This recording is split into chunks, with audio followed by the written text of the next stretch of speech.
Hey guys, it's Monday, August 3rd, and I'm your host, Mary Kish. Jess McDonald is taking a week off, and Chris Waters is missing, presumably dead. If anyone has any information on his whereabouts, please let me know.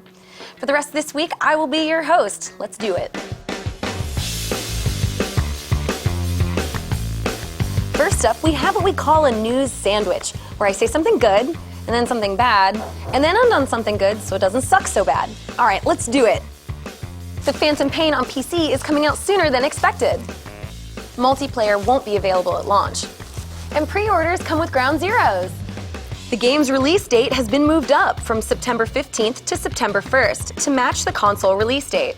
The Japanese publisher also announced today that everyone who pre-orders The Phantom Pain on Steam will receive the 2014 prologue, Ground Zeroes, for free. On top of that, everyone who buys the PC edition, not just pre-orders it, will receive a behind-the-scenes collector's video and documentary. They'll also get a Venom Snake emblem and something called the Mother Base Staff DLC. Fans who are hoping to play competitive multiplayer in Metal Gear Solid 5: The Phantom Pain will have to wait a few weeks after the game's launch. Developer KONAMI announced that Metal Gear Online will be released on October 6th on consoles and sometime in January 2016 for PC. Metal Gear Solid 5: The Phantom Pain is coming to Xbox One, 360, PS4, PS3, and PC on September 1st. Next up, have you ever had that eerie feeling like you're being watched?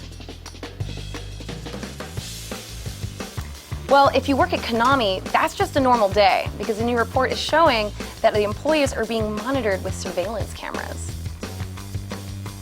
Publisher Konami has come under fire again after a Japanese newspaper published a report which showed in detail how employees are being treated. The report stated Kojima production staff are restricted from accessing internet while at work. Lunch breaks are managed with time cards, and employees that do not adhere to prescribed break times are named and shamed. According to the report, the working status of employees is monitored through the use of cameras. Employees who do not perform to expectations could be transferred to other tasks, such as assembly work, security guard duty, or even cleaning the gym.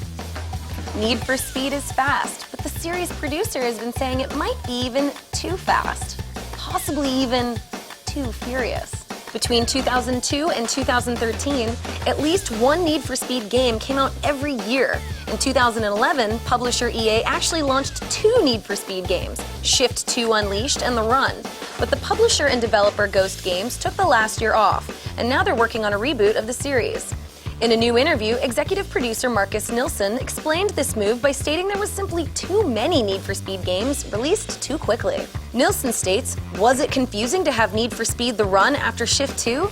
Absolutely. Not only does it saturate Need for Speed, but it also confuses you." To fix this problem, EA and Ghost Games waited a year and essentially restarted the series. "Taking the year off is obviously an answer to that," he said. "We used it to figure out who we are and what we should be." This reboot of the franchise is about getting the foundation correctly laid out. What you see here is what the Need for Speed experience will be for the foreseeable future. The Need for Speed reboot launches on November 3rd for Xbox One, PlayStation 4, and PC. When Fallout 4 comes out, you're going to want to break out your sweatpants, stock up on soda, and say goodbye to your loved ones, because you might be playing it for 400 hours. There was never much doubt that Fallout 4 would be an absolutely massive game that will surely end up taking a lot of your time. But now the game's lead producer, Jeff Gardner, said, "I've played the game for probably 400 hours, and I'm still finding stuff I haven't seen." Gardner went on to say that this is partly the result of the game's crafting system, which sounds fairly extensive and intricate. He also talked about how players will need to scavenge for very specific items. Fallout 4 launches on November 10th for Xbox One, PlayStation 4, and PC. Well, that's it for today, but I'll be back again tomorrow with more news. Most likely Gamescom related. But to know for sure, you'll have to see me then on GameSpot.com.